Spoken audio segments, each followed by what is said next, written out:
Hello fashion people, ఈరోజు మీకు ఒక ఫుల్లీ కస్టమైజ్డ్ బ్లౌజ్ అయితే మీకు నేను చూపిస్తాను. ఫుల్లీ కస్టమైజ్డ్ అంటే మనం 2-3 డిజైన్స్ కలిపి ఒక బ్లౌజ్లో వేసామండి. ఫస్ట్ దాని శారీ అయితే చూపిస్తాను మీకు.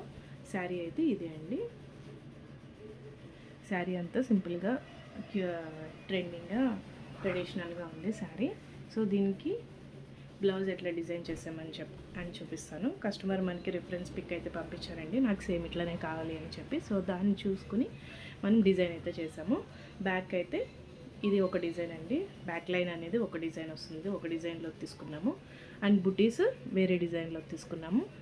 వీళ్ళకి బోట్ నెక్ కావాలన్నారు. So boat neck high neck వచ్చేసి బ్యాక్ అంతా మనకి ఫుల్లీ బుటీస్తో వచ్చేస్తుంది. ఇట్లా బ్యాక్ అంతా ఫుల్గా బుట్టీస్ వచ్చేస్తుంది. అండ్ హ్యాండ్ మళ్ళీ వేరే డిజైన్లోదండి. హ్యాండ్ పార్ట్ కింద పోర్షన్ అని చూసారా, ఈ పోర్షన్ అంతా వేరే డిజైన్లోది. ఇది వేరే డిజైన్లో తీసుకుని మళ్ళీ దీనికి మ్యాచింగ్ బుటీస్ బ్యాక్ వేసాం కదా, సేమ్ అవే బుటీస్ మళ్ళీ దీనికి ఇచ్చామండి. సో ఓవరాల్ లుక్ అయితే మనకి ఇలా ఉంది చూడండి. ఫినిషింగ్ అంతా ఇది కచ్ వర్క్ అండి. ఫినిషింగ్ అంతా కూడా చూసారా ఎంత నీట్గా బాగా వచ్చిందో. మనం ఇలా కస్టమైజ్ కూడా చేస్తామండి బ్లౌజెస్కి. కస్టమర్ అడిగిన దాన్ని బట్టి మనం డిజైన్స్ అయితే చేయడం జరుగుతుంది. మీకు ఇలాంటి డిజైన్స్ కావాలంటే కార్తిక ఎంబ్రాయిడరీ వర్క్స్ మమ్మల్ని కాంటాక్ట్ అవ్వండి. Thank you.